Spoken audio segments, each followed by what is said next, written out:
Alors, dans cette partie de l'installation de 3CX, nous allons configurer le trunk SIP. Comme je vous ai expliqué, le trunk SIP va nous permettre de connecter notre IPBX au SBC d'un VoIP provider.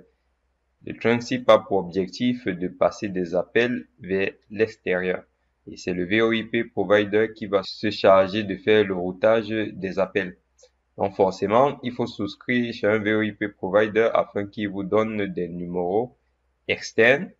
Il faut bien faire la différence entre un numéro interne. Si on prend l'exemple d'une adresse IP, vous avez une adresse IP qui est privée, qui est en 192.168.1. quelque chose.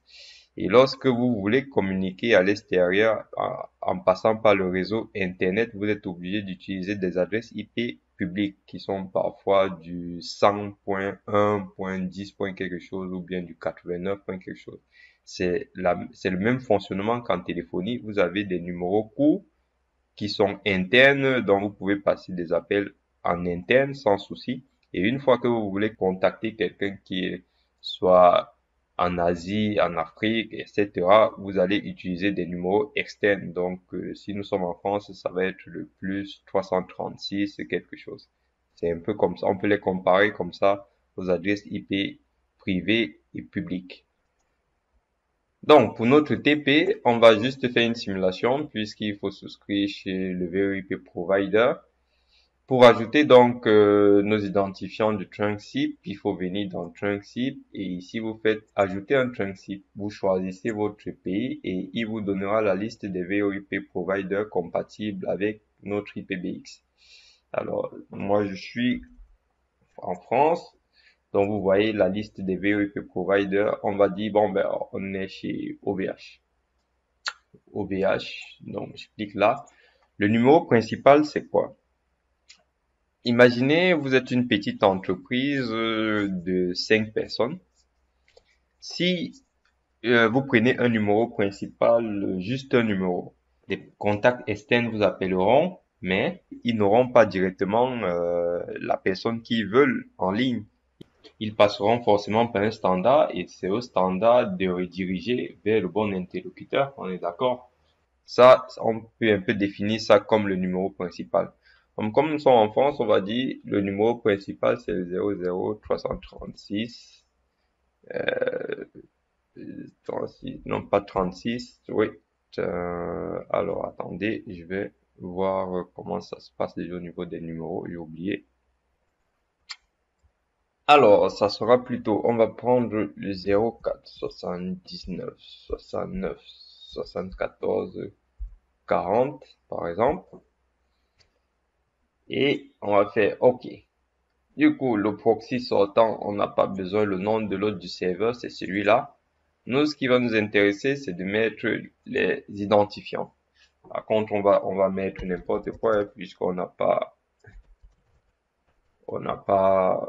les accès. Proxy sortant, on laisse par défaut. Et là, on lui dit, la première extension que tu vas appeler, on va voir les extensions, on va laisser par défaut, hein, et on reviendra dessus. Donc, ce trunk nous propose 10 appels simultanés.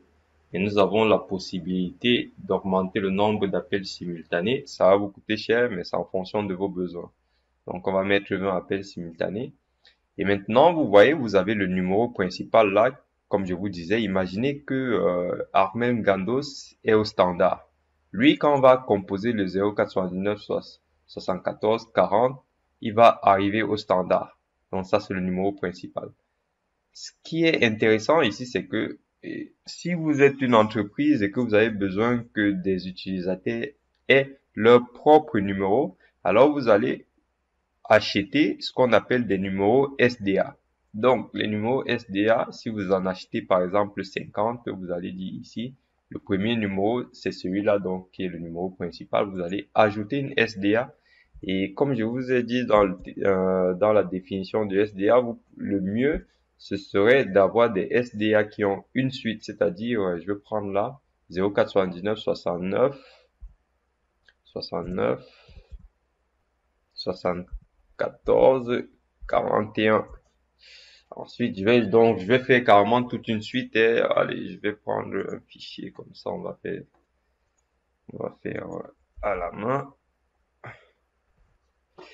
Alors, on a dit, parce que je peux pas copier-coller ici, ok, 04. Alors, je vais mettre un peu en pause, comme ça je vais créer mes numéros. Ok, donc je vais rajouter une autre SDA qui sera 42. Je vais rajouter une autre qui sera 43. Je vais rajouter une autre qui sera ainsi de suite.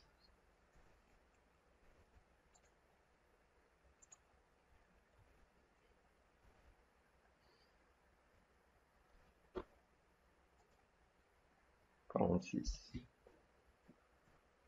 Ok. Et comme je vous ai dit tout à l'heure, ce qui est bien, c'est que quand vous faites des plans de numérotation, par exemple, vous avez 0479 69, si vous êtes sur 4 digits, le mieux ce serait de commencer par exemple ici par 74, 40. Donc quand vous allez créer vos extensions, malheureusement, nous on a mis une extension qui commence par 5000, c'est par défaut. Et donc ce qu'on va faire, c'est que quand on va créer nos extensions, on va prendre les 4 derniers chiffres. Ok. Alors, ici, l'ID de l'appelant, pour l'instant, on ne va pas le configurer. On va déjà valider. Vous voyez, normalement, si tout est bon, lui, ce qu'il va faire, c'est qu'il va aller checker avec son numéro principal là. Il va regarder au niveau du trunk SIP si les identifiants sont corrects. Et une fois que ça sera correct, il va nous valider ici l'enregistrement et ça va passer en vert. Donc là, vous avez le trunk SIP qui a été fourni directement par 3CX. Donc, c'est pour le web meeting, hein. Donc, il est gratuit. Et alors, il y a une chose, c'est que pour les problèmes de debug, il peut y arriver que le trunk SIP tombe. Et quand le trunk SIP tombe, le mieux, c'est de venir ici activer. Et donc, quand vous l'activez, il va vous dire à quel moment il s'est activé. Il va vous donner l'état de l'activation. Et s'il y a un échec, il vous le dira. Donc, voilà ce qu'il y a à savoir.